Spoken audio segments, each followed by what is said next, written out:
नमस्कार साथियों, मैं बृंदा एग्रो से किसानों का दोस्त मनीष सिंह। मालाबार नीम के पौधे देखना कि ये पीले पड़ने शुरू हो गए हैं इनके पत्ते। और पीले का मतलब ये है कि अब ये शाखाएं गिराएंगे, पतझड़ करेंगे। और पतझड़ कोई भी प्लांट, चाहे वो पॉपुलर का हो या मालाबार नीम का हो, मीलिया डूबिया का हो, उसका मुख्य उद्देश्य पत्ते गिराने का क्या होता है? सर्दी जब पौधे को लगती है तो उसके पास कंबल नहीं होता, वो ठिठुरता है और एक डिप्रेस्ड मोड में आता है, तब जाके ये अपने पत्ते गिराना शुरू कर देता है। देखो, जहां से मैं छूंगा पत्ते गिरते चले जाएंगे। ये देखिए, तो ये लगभग सभी पौधे अपने पत्ते गिरा देंगे। जबकि आज के समय में कुछ खाद, कुछ फर्टिलाइजर्स, कुछ दवाइयां ऐसी बाजार में उपलब्ध हैं, अगर मैं इनके ऊपर लगाऊं तो शायद ये पत्ते ना गिराए, इसको ठंड महसूस कम होगी। लेकिन कोई दिक्कत नहीं है, ये एक नेचुरल प्रोसेस है, प्राकृतिक है।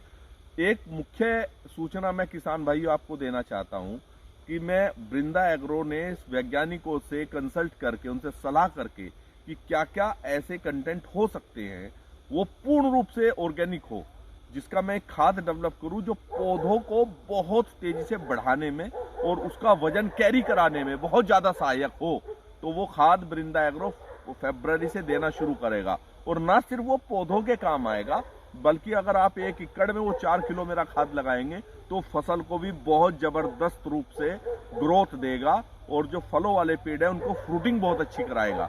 तो उसके लिए आप तैयार रह सकते हैं। जिस किसान भाई को वो खाद मुझसे चाहिए, वो बृंदा एग्रो के नाम से मैं ऑर्गेनिक रूप से, जिसमें कैल्शियम होगा, मैग्नीशियम होगा, अमीनो एसिड होगा, सीवीड होगा, जैसे नेचुरल पदार्थ होंगे।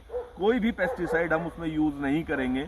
वो मैं बहुत जल्द लेके आ रहा हूं, क्योंकि लोग मुझसे, किसान भाई पूछते हैं कि जी अब क्या डालें, तो मैं उन्हें समय समय पे बताता हूं कि अब ये डाल दीजिए, ये डाल दीजिए। अब पूरा घोल हमें एक तैयार एक पैकेट में देंगे, आप उसको 50-50, 67 ग्राम की हर पौधे की उम्र के हिसाब से मैं जो इंडेक्स दूंगा उस हिसाब से लगाएंगे। और अगर वैसी फसल आप कर रहे हैं, गेहूं की, गन्ने की या सरसों की या उड़द की, उसमें भी वो बहुत ज्यादा सहायक होगा।